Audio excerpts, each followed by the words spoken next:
waayahay maxamed gobolka maruudijeex oo ka mid ah meelaha dadka ugu badan ay ka codeeyeen sidoo kalena goobaha ugu badan ee laga codeeyay ay ku yaalaan waxaad codadkooda tirintooda la bilaabay subaxnimadii hore ee saaka maxaad warbixin naga sii kartaa in la dhameeyay codadkii tirintooda iyo sidoo kale inay weli socoto bal wararkii ugu dambeeyay inooga waran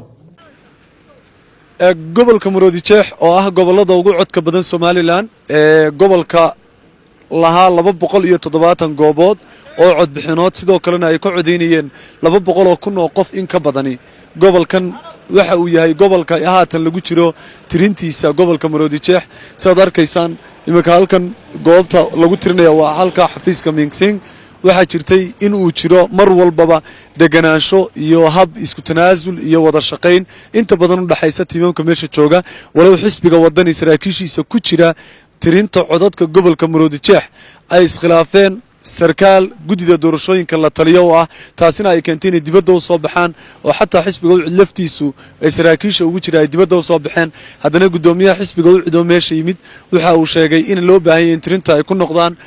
saraakiishiisu sidoo kalena xisbiga wadani saraakiishiisa sare ay yimaadeen goobta iyaguna ay goobta ku noqdeen tirintuna ay haatan ilaa si fiican u socoto waxaana la sheegayaa in waxyaabaha muhiimka ee gobolka ka taagan amaba gobolka maruudijeex uu yahay sanaadiiqda uu gobolkan lahaa oo badan tirada codadka oo iyaguna badan inay noqon doonto in waqti lagu bixiyo in tirintaasi lagu soo gabagabeeyo laakiin xisbi walba sida ay gudida doorashooyinka u sheegeen Hoon Cable TV 10 xubnood ayaa goobta u jooga 10 ka xubnood baana xogta mar walba soo gudbinaya oo xogta keenaya oo xogta xisbiyadooda u gudbinaya balse xisbiyada aan isku daynay inaan wax ka weydiino xisbi walba oo ka gaabsaday xisbi walba inuu xogna siiyo xisbi walba inuu ka hor dhaco fursadda ama tirada ilaa haatan la tiriyay balse waxay isku dayayaan inuu xis walbaaba si deganaana oo ay ku jirto mas'uuliyadi uu u dhaqmo iyagoo isticmaalaya amaba eegaya xeerka loo dhigay ee gudida doorashooyinka qaranku ay u dhigeen taasi ay ixtiraamayaan ay mar walba sheegayaan